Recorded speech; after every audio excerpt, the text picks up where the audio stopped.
بسم اللہ الرحمن الرحیم. ناظرین، وی لاگ نمبر 48 یعنی 48، وی لاگ نمبر 48 اور پیج ہے 53. ناظرین، سبجیکٹ وہی چل رہا ہے، عرب دنیا، ابتدائی نبوت کے زمانے کا عرب.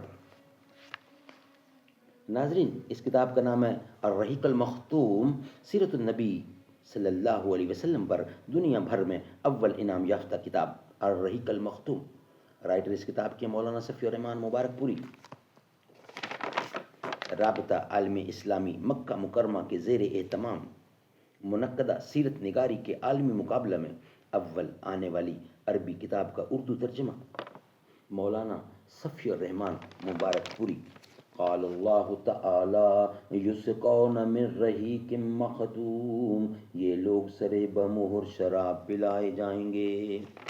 قال اللہ تعالی وَإِن تُطِيعُوهُ تَهْتَدُوا، اور اگر اس کی فرما برداری کرو گے تو راہ پاؤ گے.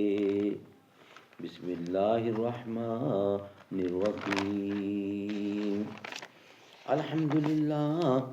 الحمدللہ الذی ہدانا لہذا وما كنا لنہتدی لولا ان ہدانا اللہ. اللہم صلی علی محمد النبی الامی وازواجہ امہات المؤمنین وذریتہ واہل بیتہ کما صلیت علی ابراہیم وعلی آل ابراہیم انک حمید مجید. مجھ کو جو موج نفس دیتی ہے پیغام اجل، لب اسی موج نفس سے ہے نوا پیر تیرا. میں تو جلتی ہوں کہ بے مضمر میری فطرت میں سوز، تو فروزاں ہے کہ پروانوں کو ہو سودا تیرا. مجھ کو جو موج نفس دیتی ہے پیغام اجل، لب اسی موج نفس سے ہے نوا پیر تیرا. یہ سارے مناصب کسی کو حاصل تھے. کسی کا پہلا بیٹا عبد الدار تھا، مگر اس کے بجائے دوسرا بیٹا عبد مناف کسی کی زندگی ہی میں شرف و سیادت کے مقام پر پہنچ گیا تھا. اسی لیے کسی نے عبد الدار سے کہا کہ یہ لوگ اگرچہ شرف و سیادت میں تم پر بازی لے چکے ہیں، مگر میں تمہیں ان کی ہم پلہ کر کے رہوں گا. چنانچہ کسی نے اپنے سارے مناصب اور اعزازات کی وصیت عبد الدار کے لیے کر دی، یعنی دارالندوہ کی ریاست، خانہ کعبہ کی حجابت، لوا، سقایت اور رفادہ سب کچھ عبد الدار کو دے دیا. چونکہ کسی کام میں کسی کی مخالفت نہیں کی جاتی تھی، اور نہ اس کی کوئی بات مسترد کی جاتی تھی، بلکہ اس کا ہر اقدام اس کی زندگی میں بھی اور اس کی موت کے بعد بھی واجب الاتباع دین سمجھا جاتا تھا.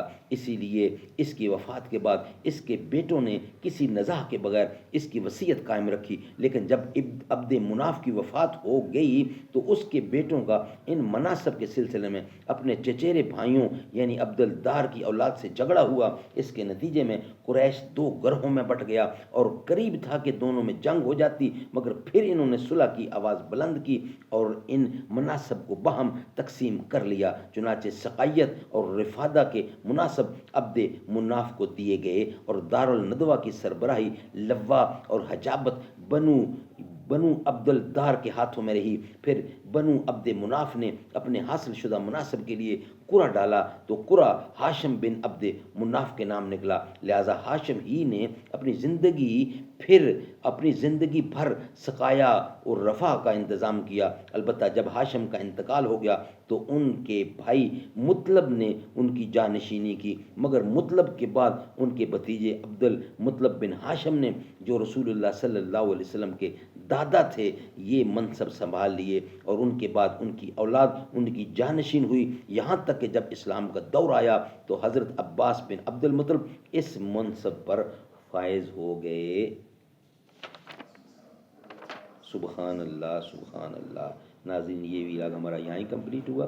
نیکسٹ ویلاگ میں انشاءاللہ اس کا بقیہ حصہ ہم آپ کے سامنے رکھیں گے. یہ ویلاگ یہاں تک کہ ہم اس کو کلوز کرتے ہیں. نیکسٹ ویلاگ ہوگا 49. ایک برا دور آیا ہے، ٹل جائے گا، وقت ایسا بھی ایک دن بدل جائے گا، ایسی مشکل بھی ایک دن بدل جائے گا،